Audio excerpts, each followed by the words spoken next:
Всем привет! Я очень люблю делать паттерны, и зачастую я это делаю вживую, а потом обрабатываю все в фотошопе, но недавно у меня появился планшет, и мне стало интересно, можно ли это сделать на планшете в Procreate. Многие способы были тоже через Photoshop, перекидывать туда-сюда. Мне кажется, это все-таки не очень удобно, поэтому я покопалась и нашла очень простой способ, и если вы его освоите, как бы никаких проблем не будет. То есть вы сможете очень быстро и легко создать бесшовный паттерн на вашем планшете в Procreate. Ну, и я думаю, что в других программах, там, на других планшетах, в смысле не Apple, вы тоже сможете это легко сделать, потому что принцип один и тот же, это работа со слоями. Давайте я вам это все покажу. Вначале мы создаем файл, который 2 на 2 у нас будет. Все-таки у нас квадратненький должен быть, как его, паттерн. Вот, и в принципе я люблю паттерны за то, что это какая-то такая магия, то есть вы создаете маленький кусочек, а потом можно его размножить на миллионы тысяч километров, как угодно, как вам захочется.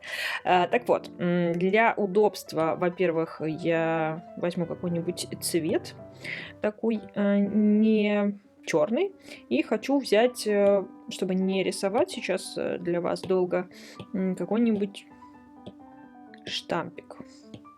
Вот есть симпатичный папоротник. Давайте его возьмем, тогда надо на что-нибудь зелененькое поменять. Так, у нас будет папоротниковый паттерн. Так, для того, чтобы мы смогли сделать паттерн, вначале вы размещаете свои изображения, то есть свои какие-то рисунки, которые вы хотите, внутри. Ну, то есть максимально не выходя за границы. То есть старайтесь находиться вот в пределах.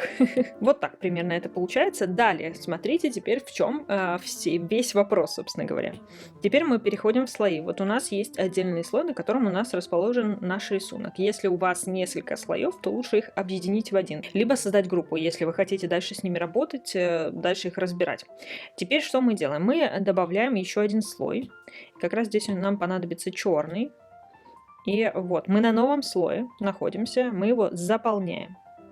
Но теперь мы открываем здесь и убираем его немножко насыщенность. То есть у нас должен появиться наш предыдущий слой, но сверху все-таки должно быть обозначено таким сереньким. Неважно каким цветом, главное, чтобы он немножко темнее был, чем ваш основной. Теперь мы комбинируем с нижним, то есть нам нужна группа.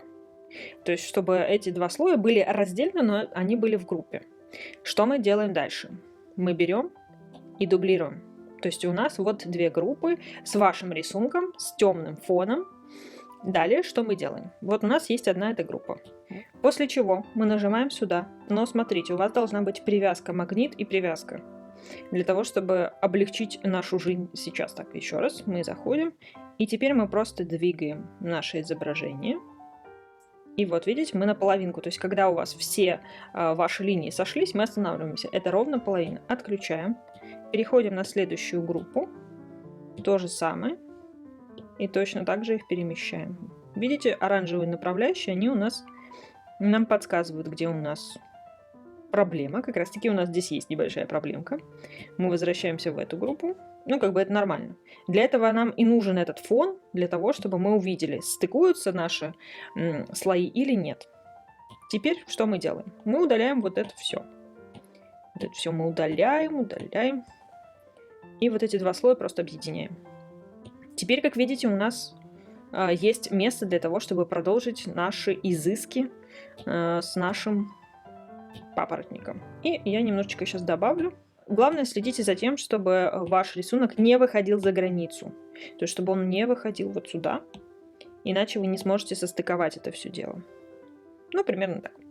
Теперь объединяем эти слои. Напоминаю, что у вас должен быть один слой. Для того, чтобы перевернуть несколько раз, то же самое мы используем. То есть, смотрите. Проделываем еще раз то же самое, для того, чтобы вы закрепили. Идем на черный, делаем новый слой. Красим его в черный. Убираем его прозрачность. Мы его комбинируем с нижним, чтобы у нас была группа. Эту группу мы дублируем. Одну группу мы отодвигаем. Теперь я могу наверх, например, это сделать. Так. Проверяем все направляющие, чтобы оранжевые сошлись линии. Вот. Вроде бы сошлись. Дальше вторую группу мы точно так же делаем. мы отодвигаем. И они у нас сошлись. Еще хочу сказать по поводу вот этого белого кантика, который у вас здесь образуется. Не пугайтесь.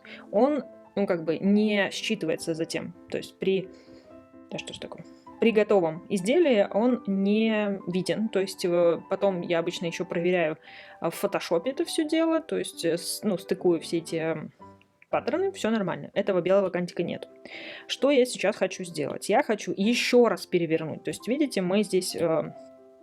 развернули, то есть мы обнаружили вот этот кусок, который у нас не задействован, но я хочу и вот этот кусок. Что мы делаем? Вот вы уже вот один раз все переместили. Что мы делаем? Мы опять удаляем слои, удаляем, теперь объединяем. И теперь заново делаем ту же самую историю.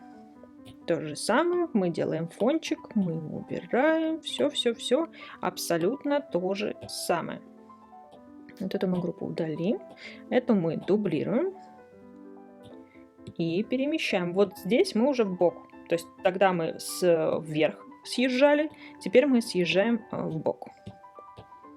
И мы получаем абсолютно девственное пространство.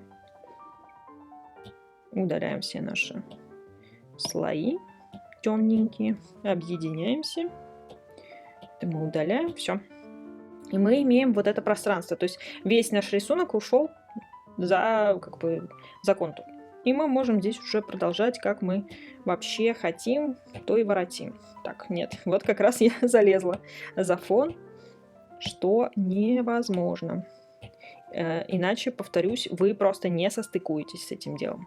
Что мы делаем в итоге? Мы можем, кстати, вернуть... Вы можете оставить так, то есть он уже стыкуется, вот этот самый паттерн.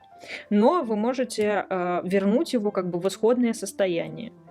То есть после всех вот этих манипуляций мы можем пересобрать его обратно.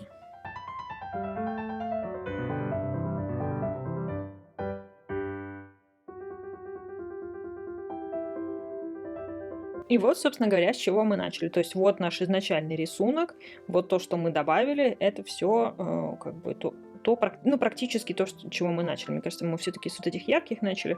Но неважно, то есть вы можете дальше крутить его как угодно. То есть вверх-вниз, в стороны, куда угодно. Но вот этот вот рисунок, который у нас вокруг, он потом будет стыковаться, и все нормально. То есть вы можете потом уже проверить в фотошопе. Вы можете, конечно же, проверить здесь, то есть объединить этот слой и как бы просто его уменьшить, по сути. Сейчас я попробую. Так, вот мы его... И теперь мы его можем дублировать. TX. Еще разочек. Ну, то есть вы можете его проверить таким образом. И еще разочек мы дублируем и перемещаем. Так, главное все правильно состыковать. Вот этот не хочет правильно стыковаться. Кстати, получился очень даже неплохой, такой абстрактный, но в нем что-то есть в этом паттерне, но я просто хотела продемонстрировать как можно быстрее то, что я узнала, то, что облегчило очень сильно мне жизнь. То есть вот такой вот паттерн у нас получился. В принципе, достаточно легко. То есть вначале придется вот эту всю комбинацию проделать так достаточно долго, продолжительно, то есть вам будет сложновато это все делать, но как только вы поймете всю эту схему, пару раз делаете, никаких проблем не будет. Главное, следите за направляющими, чтобы они стали оранжевыми, потому что если вы этого не сделаете, то ваш паттерн рассыпется в какой-то момент, то есть, возможно, вы не заметите, где он там не состыковался в каком-то одном месте, то как бы будут проблемы, но вы всегда сможете откатить назад, в чем вся прелесть создания паттерна в Procreate, то есть в электронном виде. Все, мои хорошие, я надеюсь, вам поможет эта информация. Подписывайтесь, ставьте лайк, до следующих видео. Пока-пока.